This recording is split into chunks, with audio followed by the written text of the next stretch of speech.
अस्सलाम वालेकुम। मेरा नाम है एहसन और आप देख रहे हैं हॉरर स्टोरीज़ बाय एहसन। अल्लाह ताला ने इस दुनिया में बहुत सारी मखलूक़ात को पैदा किया है, लेकिन सबसे ज़्यादा अगर कोई दो मखलूक़ात का ज़िक्र होता है तो वो एक इंसान जो कि अशरफुल मखलूक़ात हैं और एक जिन्नात जिनका कोई वजूद नज़र नहीं आता इंसानों को, लेकिन वो हमसे ज़्यादा तादाद में है। इंसान कभी उन्हें नज़र से नहीं देख पाता, लेकिन वो हर वक्त इंसानों को देख रहे होते हैं और उनकी कोई ना कोई हरकत इंसान भी देख लेते हैं। आप लोगों को ऐसा लगता होगा कि आप लोगों के आसपास कोई नहीं है, लेकिन आप लोगों के आसपास इतनी मखलूक़ात हैं जितने इंसान भी नहीं हैं। तो स्टोरीज़ सुनने में जिन्हें डर लगता है वो लोग अपनी लाइट्स ऑन करके स्टोरी सुने या स्टोरीज़ को छोड़ दें, और जो लोग हिम्मत रखते हैं वो अपनी लाइट्स ऑफ कर दें और कानों में हैंड फ्री लगा के आंखें बंद करके ये स्टोरी सुने, क्योंकि ये कुछ वो वाक़यात हैं जो एक इंसानी ज़िंदगी में हकीकत में हो चुके हैं।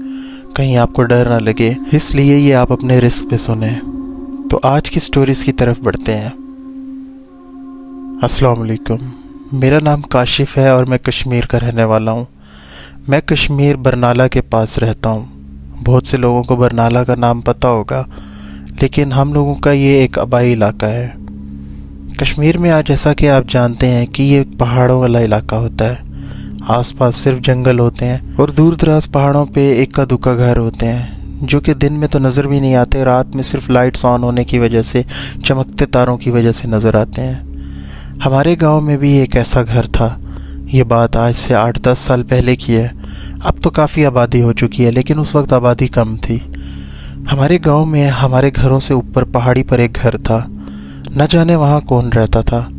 हम लोगों के बुज़ुर्ग हमें हमेशा से मना करते थे कि उस वाले घर में कभी भी कोई ना जाए। वो घर आसेब ज़दा था। उस घर में अक्सर रात को चीखों पुकार की आवाज़ें आती थी और बहुत ज़्यादा वहशत आती थी। हम लोग कई दफ़ा सोचते थे कि आखिर वहाँ कौन रहता है और हमारे बुज़ुर्ग हमें क्यों मना करते हैं। दरअसल उस घर में कुछ ऐसे वाक़यात हो चुके थे जो कि हमारे बुज़ुर्गों के इल्म में थे।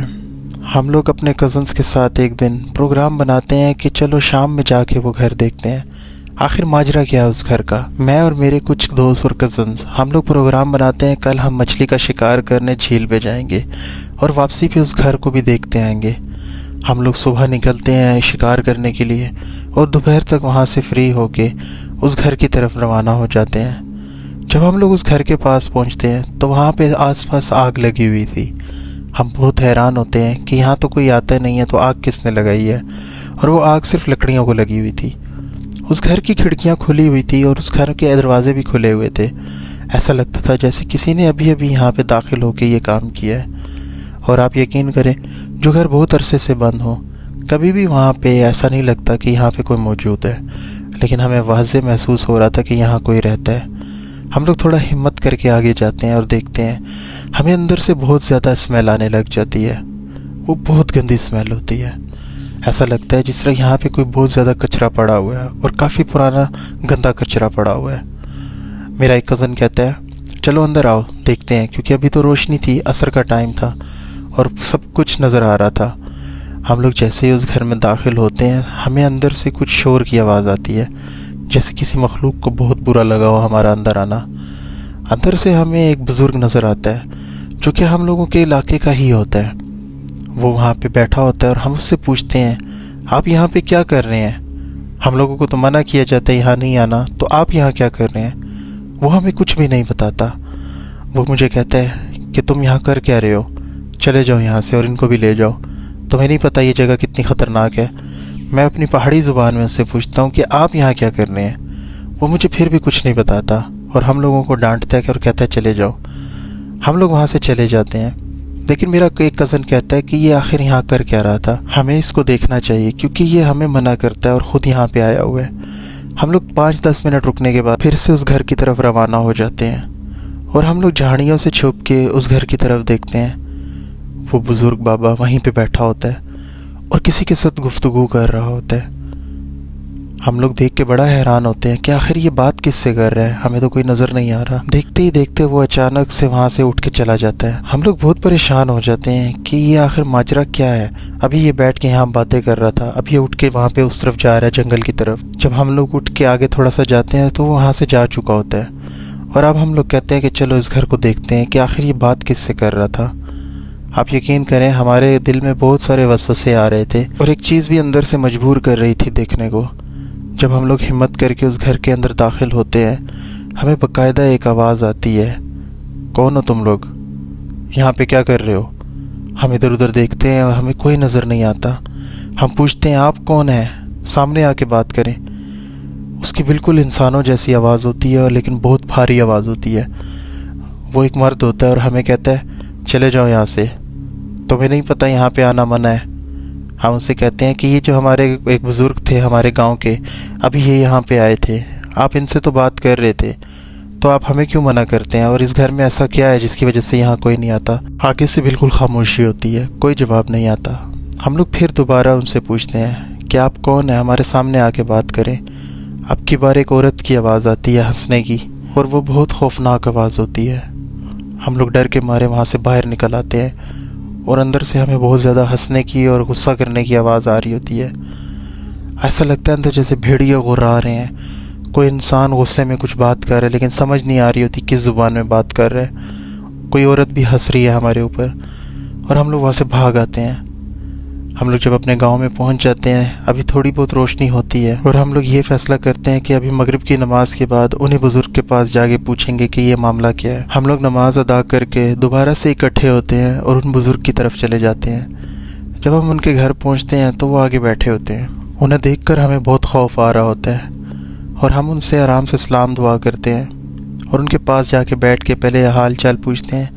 उसके बाद हम उनसे पूछते हैं कि आज जहाँ पे हम लोग दिन को मिले थे, वो वहाँ पे कौन था जो अंदर मौजूद था, और आपने हमें वहाँ से जाने के लिए क्यों कहा। वो एकदम आगे से अनजान होके कहते हैं कि मैं कब तुमसे मिला हूँ, मैंने कब तुमसे ऐसा कहा। हम लोग एक दूसरे का चेहरा देखने लगते हैं और हम फिर तीनों कहते हैं कि आप वहाँ हमें मिले तो थे, हम लोग उस घर में आए हैं और आप लोगों ने हमें वहाँ से भेज दिया था। तो वो आगे से गुस्सा हो जाते हैं कि मेरा दिमाग ख़राब है मैं उस घर में जाऊँ, और तुम लोगों का भी दिमाग ख़राब है कि तुम लोग वहाँ पे गए हो और इल्ज़ाम लगा रहे हो मेरे ऊपर कि मैं भी वहाँ मौजूद था। ये सुनकर हम लोग बहुत ज़्यादा डर जाते हैं। हम उनके आगे हर कसम खा के उन्हें यकीन दिलाने की कोशिश करते हैं। ये सुनकर वो भी बड़ा हैरान होते हैं कि ऐसा कैसे हो सकता है, मैं तो आज सारा दिन अपने घर से नहीं निकला, मेरी तबीयत ख़राब होने की वजह से आज मैं मस्जिद भी नहीं जा सका, नहीं तो मैं तुम लोगों को मस्जिद में भी नज़र आता। तो ये सुनने के बाद हम लोगों को डर बहुत ज़्यादा लगने लग जाता है। वो कहते हैं शायद तुम लोगों का वहाँ आना उस मखलूक को पसंद नहीं आया, तो हो सकता है रूप बदल के उन्होंने वहाँ से तुम्हें भेजने की कोशिश की हो। लेकिन हम लोग ये भी सोचते हैं कि अगर हमें वहाँ कोई नुकसान नहीं पहुँचाया गया तो सब लोग वहाँ जाने से डरते क्यों हैं, और रात के टाइम इतनी जो खौफनाक आवाज़ें आती हैं, वो सारा मसला क्या है। ये सारी तहकीकात करने के बाद हम लोग फिर एक दफ़ा प्लान बनाते हैं कि कल सुबह के टाइम दिन में जाके उस जगह पे जाके देखते हैं, और साथ कुछ और मज़ीद लोग लेके जाते हैं। हम लोग मज़ीद 3-4 दोस्तों से रब्ता करते हैं। पहले तो कोई जाने को तैयार नहीं होता, लेकिन फिर उसके बाद आखिर मान ही जाते हैं। एहसन भाई, जब हम लोग दोबारा वहाँ पहुँचते हैं तो वहाँ पे हम लोगों को इस बार कोई आवाज़ नहीं आती, कोई हमें नहीं मना करता। और अब जब हम लोग उस घर में दाखिल होते हैं तो उस घर की हालत बहुत ख़राब होती है, जबकि कल हम जब उस घर गए थे तो वहाँ पे हालत बहुत ज़्यादा साफ़ सुथरी थी। ऐसा लगता था जैसे ये घर बंद ही नहीं है। बस ये सब देखने की देर थी, हम लोग वहाँ से भाग आते हैं और ये तैयार करते हैं कि अब यहाँ पे कभी भी नहीं आना। और उसके बाद कई अरसों तक रोज़ रात को वही खौफनाक आवाज़ें वहाँ से आना। और एक दफ़ा तो ऐसा भी हुआ कि वहाँ से किसी लड़की की इतनी चीखों की आवाज़ें आ रही थी जो बाकायदा कह रही थी बचाओ बचाओ बचाओ। और हमारे गांव में किसी की हिम्मत नहीं थी कि रात को वहाँ पे जाके कोई देख सके। दिन में भी कोई हिम्मत नहीं करता, रात को तो दूर की बात है। कई सालों तक वो आवाज़ें आती रही। फिर आसपास और घर बनने लगे, अचानक से वहाँ पे आबादी बढ़ने लगी तो वो आवाज़ों का सिलसिला भी रुकने लगा। आज तक हमें ये राज नहीं पता चल सका कि उस घर में क्या मामला था। ना ही हमारे शायद बुज़ुर्गों को पता है, ना हमें पता चल सके। और सुनने में आता है कि वो घर अभी भी वहीं पे ही है। जाता तो वहाँ कोई नहीं है, लेकिन कम से कम अब आवाज़ें वैसी नहीं आती और घर उसी हालत में वैसे मौजूद है। ये मेरी एक कहानी थी। अगर आपको पसंद आए तो शेयर कीजिएगा। बहुत शुक्रिया, आपने अपनी स्टोरी शेयर की। बढ़ते हैं अपनी आज की दूसरी स्टोरी की तरफ। अस्सलाम वालेकुम, मेरा नाम ज़मीर ख़ान है और मैं सवात में रहता हूँ। मैं यहाँ पे लोकल जीप चलाता हूँ, जो टूरिस्ट आते हैं उनके लिए और अपने लोकल कामों के लिए भी। अक्सर रात को भी मैं जीप चलाने के लिए घर से निकलता था, क्योंकि सवात एक ऐसी जगह है जहाँ पे दुनिया भर से लोग आते हैं और यहाँ पे आके एंजॉय करते हैं। सर्दियों के ये दिन थे और बर्फ़बारी शुरू थी। हमारे इलाके में जब बर्फ़बारी होती है तो नॉर्मल गाड़ी आसानी से नहीं चलती, लेकिन जो हम जीप चलाते हैं ये बआसानी वहाँ से निकल जाती है। तो कराची से कुछ लड़कों का एक ग्रुप आया हुआ था। वो 5 से 6 लड़के थे। वो रात में सवात पहुँचे थे। ऑफ सीज़न होने की वजह से उन्हें कोई होटल नहीं मिल रहा था। मैं उन्हें एक जगह लेकर गया जो कि हमारे आसपास के ही इलाके में जगह थी। बर्फ़बारी होने की वजह से सब कुछ बंद था, लेकिन वो कोई बेवकूफ़ ही थे जो आ चुके थे। वो अपनी गाड़ी पर आए थे और उनकी गाड़ी भी एक ऐसी जगह पे रुकनी पड़ गई थी जहाँ से मज़ीद आगे वो नहीं आ सकती थी। वहाँ उन्होंने अपनी गाड़ी को लॉक कर दिया था। अब आगे मेरी ज़िम्मेदारी थी उन्हें होटल दिलवाना। उन्होंने मुझे काफ़ी अच्छे पैसों की ऑफ़र की, लेकिन उन्होंने कहा बस हमें आज किसी तरह होटल दिलवा दो, हम बहुत थक चुके हैं। मेरी नज़र में जितने भी होटल्स होते हैं मैं वो सारे देख चुका होता हूँ, लेकिन मुझे वहाँ पे कोई बंदा नज़र नहीं आ रहा होता। साफ नज़र आ रहा होता है कि बर्फ़बारी की वजह से होटल्स बंद हैं। आखिरकार मैं उनको काफ़ी ऊपर ले जाता हूँ पहाड़ों की तरफ। वहाँ पे भी कुछ होटल्स और हट्स होते हैं, तो मुझे लगा शायद वहाँ पे इनकी कोई मदद मिल जाए। मैं उन्हें ले जाता हूँ। अब हम लोग काफ़ी ऊपर आ चुके होते हैं अपने शहर सवात से, 1.5-2 घंटे की दूरी पर, और वो लोग मुझसे सवाल भी करते हैं क्या हमारी गाड़ी सेफ़ रहेगी। अब जहाँ उनकी गाड़ी खड़ी थी वो जगह बिल्कुल सेफ़ थी, क्योंकि मैं ख़ुद भी वहीं रहता हूँ। मैं उनको ऊपर ले आता हूँ काफ़ी ज़्यादा। अब चढ़ाई इतनी ऊपर आ चुकी होती है कि हम लोगों की जीप भी काफ़ी मुश्किल से बर्फ़ में चल रही होती है और आहिस्ता आहिस्ता बर्फ़बारी शुरू भी हो चुकी होती है। आखिरकार हम लोग एक होटल आके पहुँच जाते हैं। वहाँ पे कोई भी नहीं होता, सिर्फ एक चौकीदार बैठा हुआ होता है।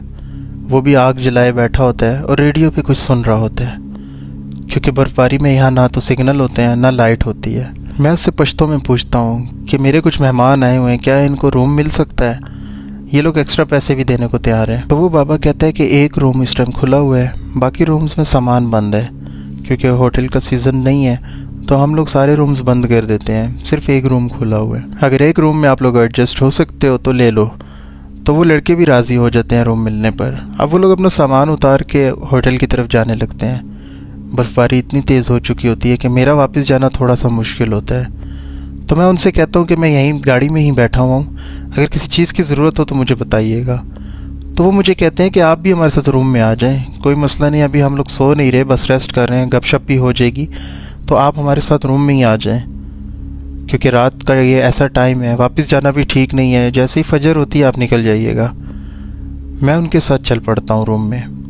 रूम की हालत काफ़ी साफ़ सुथरी होती है, लेकिन लाइट नहीं होती। हम लोग सामान वगैरह रखते हैं और बेड पे बैठ जाते हैं। थोड़ी गपशप के बाद हम उनसे पूछते हैं कि हमें चाय मिलेगी।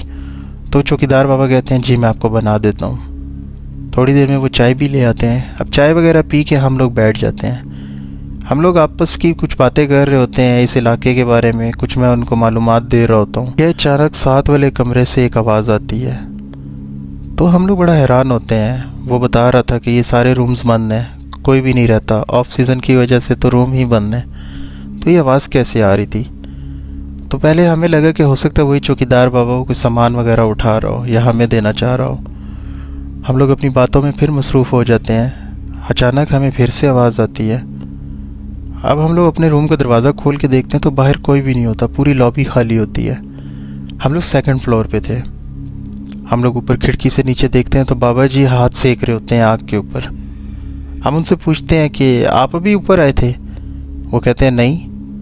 तो हम उन्हें कहते हैं 7 कमरे से कुछ आवाज़ें आ रही हैं। तो ये सुनने के बाद वो अपना सर नीचे झुका लेते हैं और वापस हाथ सेकने लग जाते हैं। तो हम लोग को बड़ा अजीब लगता है कि पता नहीं वो शायद जवाब नहीं देना चाहता या बंदा ही इस तरह से है। तो फिर हम भी पीछे हो जाते हैं और उससे दोबारा नहीं पूछते। अब हम लोग अपना वहम समझ के अपनी गपशप में वापस मसरूफ़ हो जाते हैं कि अब हमें अंदर से बेड घसीटने की आवाज़ आती है। बाकायदा ऐसे लग रहा था जैसे कोई सोफ़ा या बेड घसीट रहा है। अब ये आवाज़ों का सिलसिला बहुत ज़्यादा हो रहा था। हम लोग फिर उससे खिड़की ऊपर करके पूछते हैं बाहर देख के, और वो वहीं पे वैसे बैठा होता है। हम कहते हैं बाबा जी इस कमरे से कुछ आवाज़ें आ रही हैं, आप हमें बताएंगे या ऊपर आके ज़रा देख लें। तो वो बाबा ऊपर आता है और वो हमारे कमरे में आके हमें कहता है देखो बेटा, डरने की कोई बात नहीं है, ऐसा कुछ नहीं है जैसा आप सोच रहे हो, बस आप लोग आए हैं, आराम करें, आप थके हुए हैं, आप इस चीज़ को छोड़ दें, आवाज़ आ रही है या जो भी, आप यहाँ पे महफूज हैं अल्लाह के करम से। उसकी इस बात के बाद वो लड़के डर जाते हैं। मैं उससे साइड पे जाके पश्तो में पूछता हूँ कि क्या मसला है, आप मुझे बताओ। तो वो बाबा जी मुझे बताते हैं कि इस कमरे में गैर मराई मखलूक की आमद अक्सर होती रहती है। डरने की कोई बात नहीं है, ये पहली दफ़ा नहीं हो रहा। अक्सर रात को ये आवाज़ें आती हैं, थोड़ी देर आएंगी और ये आवाज़ें बंद हो जाएंगी। ये सुनने की देर होती है कि मैं उन लड़कों को जाके ये बात बता देता हूँ, क्योंकि मुझे भी कुछ ठीक फील नहीं हो रहा होता। ये सुनने के बाद वो उसी टाइम कहते हैं यहाँ से निकलें, ये जगह ठीक नहीं है। और हम लोग जब वहाँ से निकल रहे होते हैं, वो आवाज़ों का सिलसिला इतना ज़्यादा आ जाता है, इतना ज़्यादा आ रहा होता है कि आप सोच भी नहीं सकते। ऐसा लगता है जैसे अंदर इंसानों की भरमार लगी हुई है और आपस में वो लोग कोई सामान उठा के इधर उधर फेंक रहे हैं या मार रहे हैं। उस खामोशी में वो आवाज़ें आना, वो नॉर्मल इंसान के लिए भी पागल कर देने वाला मकाम था। हम लोग सामान लेकर वापस नीचे आ जाते हैं। वो बाबा जी हमें कहते रहते हैं कि यार रह जाओ, बैठ जाओ, कुछ नहीं होता। हम उन्हें जो कुछ पैसे देते हैं उनमें से थोड़े से पैसे हम वापस ले लेते हैं, बाकी पैसे उनको दे देते हैं, लेकिन हम उस जगह से निकल आते हैं। अब हम लोगों को इतना खौफ आ रहा था रास्ते में कि कहीं रास्ते में हमारे साथ कोई ऐसा हादसा ना हो जाए, लेकिन हम लोग सही सलामत नीचे आ जाते हैं वापस। और हम लोग यही फ़ैसला करते हैं कि थोड़ी देर यहीं जीप में ही बैठे रहते हैं। अब सुबह हो जाएगी तो फिर कोई ना कोई हल निकल आएगा। और कुछ देर बाद जब फजर होती है, उसके बाद आसानी से उनको एक होटल भी मिल जाता है और मैं उन्हें सही सलामत वहाँ पे छोड़ भी देता हूँ। ये एक बहुत खौफनाक वाक़या था मेरे साथ, जो मैं आज तक नहीं भूला। अगर आपको अच्छा लगे तो शेयर कीजिएगा। बहुत शुक्रिया भाई, आपने अपनी स्टोरी शेयर की। उम्मीद करता हूँ हमारे व्यूअर्स को भी अच्छी लगेगी। बढ़ते अपनी आज की अगली स्टोरी की तरफ। अस्सलाम वालेकुम, मेरा नाम उसामा है और मैं कराची का रहने वाला हूँ। कुछ साल पहले मेरे बाबा की पोस्ट एक अलग जगह पे हुई थी। हम लोगों को एक पुराना घर मिला था जिसकी हालत काफ़ी ख़राब थी।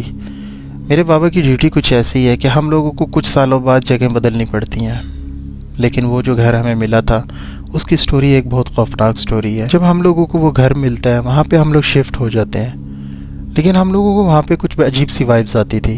ऐसा लगता था जैसे हम 3 लोगों के अलावा वहाँ पे कोई चौथा भी मौजूद है। मैं, मेरी अम्मी और मेरे बाबा, हम 3 लोग थे। हमारे उस घर में एक ख़ास कमरा था जो कि कोई यूज़ तो नहीं करता था, लेकिन अक्सर ऐसा लगता था जैसे वहाँ कोई है। और ना जाने मेरी अम्मी भी वहाँ पे बहुत ज़्यादा जाके पुरसुकून महसूस करती थी। मुझे बहुत डर लगता था और मेरे बाबा भी अक्सर मामा को कहते थे कि तुम इस कमरे में इतना क्यों रहती हो, जबकि इस कमरे से अचानक कुछ ना कोई आवाज़ें भी आने लग जाती हैं और हम लोग बाजू का टाइम घर नहीं होते, तो तुम इस कमरे में क्यों इतना रहती हो। तो मेरी अम्मी कहती थी कि यहाँ पे मुझे ख़ास सुकून मिलता है। एक दिन मेरे घर कोई मेहमान आते हैं और शाम का टाइम होता है। मेरी अम्मी मुझे भेजती हैं कि जाके कुछ खाने पीने का सामान ले आओ। हमारे उस घर के पास एक कब्रिस्तान था जो कि बिल्कुल साथ जुड़ा हुआ था। उस कब्रिस्तान के साथ एक गली जाती थी जो कि एक शॉर्टकट जाती थी बाहर जाने के लिए, बाज़ार जाने के लिए, और एक बैक साइड पे गली थी जो काफ़ी लंबा घूम के जाना पड़ता था।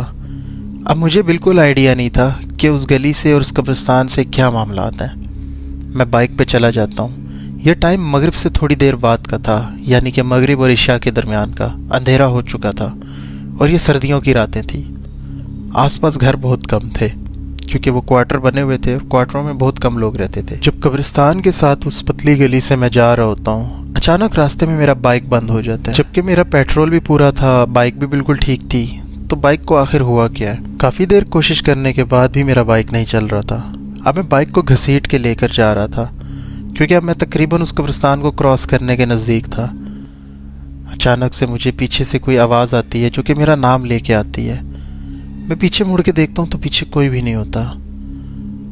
मैं बहुत ज़्यादा डर जाता हूँ और दिल में मैं कलमा पढ़ने लगता हूँ और वहाँ से तेज़ी से निकलने लगता हूँ। अब मैं थोड़ा आगे जाके अपने बाइक को किक मारता हूँ, मेरी बाइक स्टार्ट हो जाती है और मैं वहाँ से चला जाता हूँ सामान लेने। सामान लेकर अब मैं वापस दूसरी तरफ से आता हूँ और जितनी देर में मैं घर पहुँचता हूँ 20-25 मिनट गुजर चुके थे। घर पहुँचने के बाद जब मैं अम्मी को सामान देता हूँ, वो मुझसे पूछती हैं क्या हुआ है, कितनी देर क्यों लगाई है, तो मैं सारी बात उनको बताता हूँ। खैर मेहमानों की वजह से उस टाइम तो अम्मी मुझसे बात नहीं करती इस बारे में। जब मेहमान चले जाते हैं तो मेरी अम्मी मुझे कहती हैं कि क्या मसला था, अब मुझे बताओ। मैं सारी बात दोबारा बताता हूँ। तो उसके बाद मेरी अम्मी मुझे कहती हैं कि उस रास्ते से एहतियात किया करो, मत जाया करो। मेरे लिए एक नॉर्मल बात थी। अगला दिन जब गुजरता है तो मुझे अम्मी बताती हैं और मेरे अब्बू को कि आखिर जब तुम वहाँ से गए हो, तुम वहाँ पे रुके थे, तुम्हारे साथ जो कुछ भी हुआ है, फिर वहाँ से किस तरह तुम निकले और तुम्हारा बाइक भी स्टार्ट हो गया था। मेरी अम्मी हमें बताती हैं कि उस कमरे में जो आवाज़ें आती हैं या जो भी महसूस होता है, वहाँ पे कोई मखलूक तो है लेकिन बहुत अच्छी मखलूक है। वो मुझे अक्सर नज़र भी आते हैं और मैं उनसे बात भी करती हूँ, और वो बुज़ुर्ग हैं और वो बहुत अच्छे और नेक बुज़ुर्ग हैं। जब तुम वहाँ से कल वापस आए थे, मेहमानों के जाने के बाद जब मैं उस कमरे में गई तो उन्होंने मुझे बताया कि तुमने अपने बेटे को उस टाइम वहाँ से भेज के गलती की है। अगर हम वक्त पे ना वहाँ पहुँचते तो शायद तुम्हारे बेटे के साथ कोई नुकसान भी हो सकता था। ये शुक्र मनाओ कि हम लोग वक्त पे वहाँ पहुँच गए थे और हमने आपके बेटे को बचा लिया था। ये सुनने के बाद हम लोग बहुत ज़्यादा डर जाते हैं। मेरी अम्मी मुझे कहती हैं घबराने की कोई बात नहीं है, तुम्हारा फ़ायदा ही दिया है ना उन्होंने। अगर वो ना वहाँ पे वक्त पे पहुँचते तो तुम्हारे साथ क्या हो सकता था वहाँ पे। मेरे बाबा मेरी अम्मी से कहते हैं कि तुम उनका शुक्रिया अदा करो और कोशिश करो कि उनसे पूछ लिया करो अगर उन्हें किसी चीज़ की ज़रूरत हो। तो मेरी अम्मी कहती हैं अक्सर मैं वहाँ पे कुछ ना कुछ खाने के लिए रखती हूँ, और अभी भी उन्होंने मीठे की दरख्वास्त की है। मैं बहुत हैरान होता हूँ ये सब सुनकर कि आखिर कौन सी मखलूक है जो नज़र नहीं आती और वो मेरी अम्मी से बात भी करती है और उन्हें मीठा खाना भी पसंद है। तो मेरे बाबा थोड़ी सी मिठाई ला के देते हैं जो कि मेरी अम्मी उस कमरे में रख देती हैं, और कुछ देर बाद वाकई वो मिठाई उस प्लेट में से ख़त्म हो चुकी होती है। तो मैं बहुत ज़्यादा डरता हूँ फिर भी उस कमरे में जाने से, और मैं कभी भी उस कमरे में अकेला नहीं चाहता। और कुछ अरसे में हम लोग वो घर भी खाली कर देते हैं और हम लोगों को आज भी वो घर याद है। तो अगर मेरी ये स्टोरी अच्छी लगे तो आप अपने चैनल पे ज़रूर शेयर कीजिएगा। बहुत शुक्रिया आपने अपनी स्टोरी शेयर की। बढ़ते अपनी आज की एक और स्टोरी की तरफ। अस्सलाम वालेकुम, मेरा नाम बिलाल सत्ती है और मैं इस्लामाबाद में रहता हूँ। हमारा ताल्लुक़ कोटली सतिया से है। अगर किसी को पता हो, ये इस्लामाबाद से कोटली सतिया का सफ़र एक जंगल का सफ़र है। रास्ता बहुत ज़्यादा नहीं है लेकिन एक जंगल का रास्ता क्रॉस करके हमें अपने शहर की तरफ जाना पड़ता है। हमारा जो कोटली सतिया है ये बहुत पुराना इलाका है। रात को ये रोड ऐसे सुनसान होता है जैसे यहाँ से किसी का गुजरना ही नहीं हुआ कभी। पिछले साल की बात है, ईद करने मैं और मेरे वालिद साहब अपने गांव जा रहे थे। क्योंकि हम लोग इस्लामाबाद में काम करते हैं और हमारा आबाई घर और हमारे सारे रिश्तेदार वहीं पे होते हैं, तो हम लोगों को ईद की वजह से कोई गाड़ी नहीं मिल रही थी। हमारे साथ और भी पैसेंजर्स थे लेकिन गाड़ी कोई भी नहीं थी। वो जो अड्डा था जहाँ हम खड़े थे पीर बदाई का, वहाँ से हमें एक गाड़ी तो मिलती है लेकिन वो रावलाकोट कश्मीर की थी। उसके अलावा और कोई गाड़ी नहीं जा रही थी और वो आखिरी एक गाड़ी थी।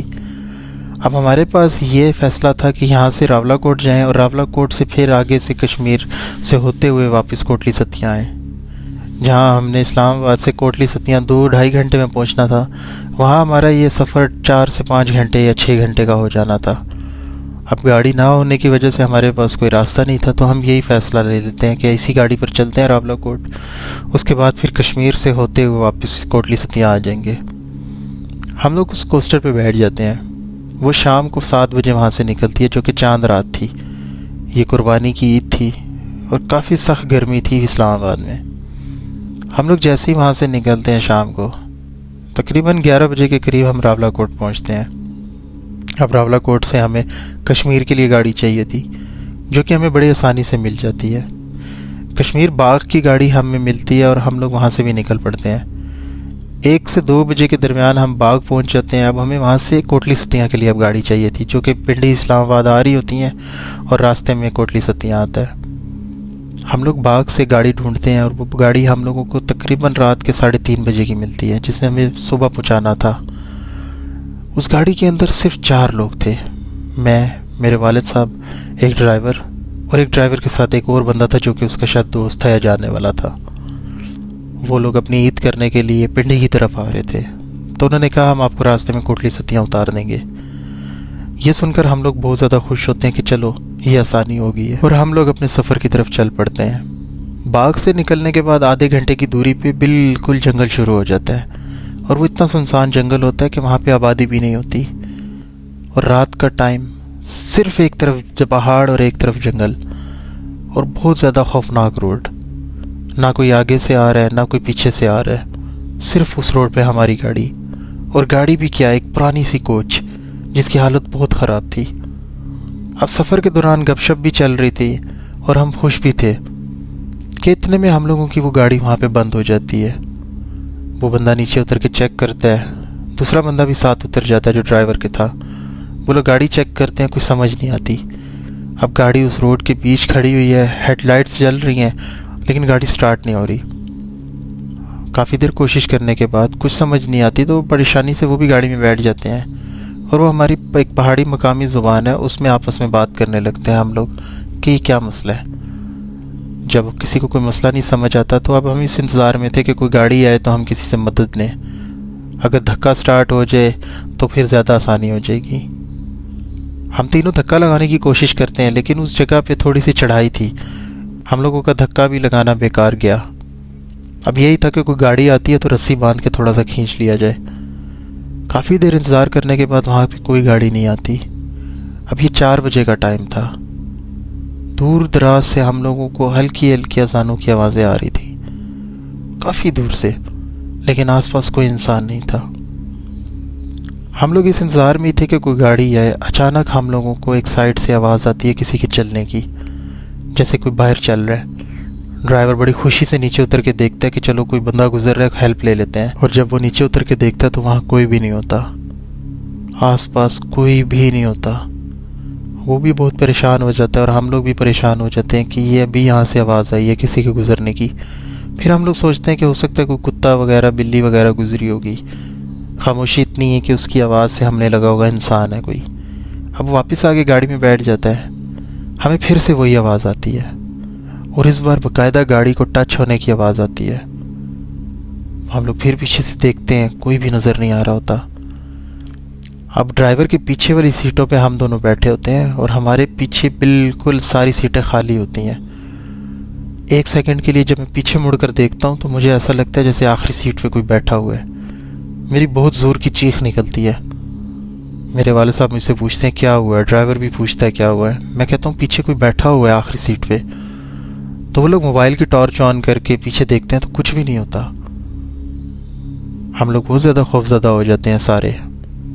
उसके बाद हम लोगों को बाकायदा एक ज़ोरदार पीछे से आवाज़ आती है किसी के जंप मारने की, जैसे ऊपर पहाड़ से किसी ने पीछे ज़मीन पे जंप मारी हो। ये सुनने के बाद हम लोग बहुत ज़्यादा घबरा जाते हैं। हम लोग बहुत ऊंची ऊंची आवाज़ में कलमा पढ़ने लगते हैं और जो हमें आयतल कुर्सी वगैरह आती है हम लोग पढ़ने की कोशिश करते हैं। हमारी ज़ुबान अटकने लग जाती है पढ़ते हुए डर के मारे। इस डर की वजह से वहाँ पे हम लोगों को कोई मदद नज़र नहीं आ रही होती। हम लोग इतना ज़्यादा खौफज़दा हो चुके थे कि दिल चाह रहा था बस यहाँ गाड़ी से उतर के यहाँ से भाग जाए। हमारी गाड़ी का ड्राइवर एक दफ़ा फिर गाड़ी स्टार्ट करने की कोशिश करता है और अब की बार गाड़ी स्टार्ट हो जाती है और फ़ौरन वो वहाँ से निकालता है और हमें पीछे से रोने की आवाज़ें भी आ रही होती हैं। हम लोग समझ जाते हैं यहाँ पे आसपास कोई और मखलूक थी, शायद इसी वजह से हमारी गाड़ी बंद हुई थी। और वहाँ से हम लोग निकलने के बाद काफ़ी आगे आ जाते हैं जहाँ पे कोई थोड़ी बहुत आबादी भी शुरू हो जाती है और हल्की हल्की रोशनी भी शुरू हो जाती है। अब हम लोग कोटली सतियाँ पहुँचते हैं। सुबह के तकरीबन 5 से 6 बजे का टाइम था और नमाज में बहुत कम टाइम रह चुका था।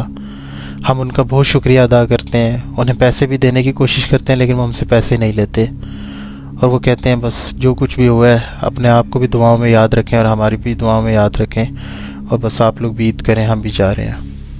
और वो ये कहकर चले जाते हैं।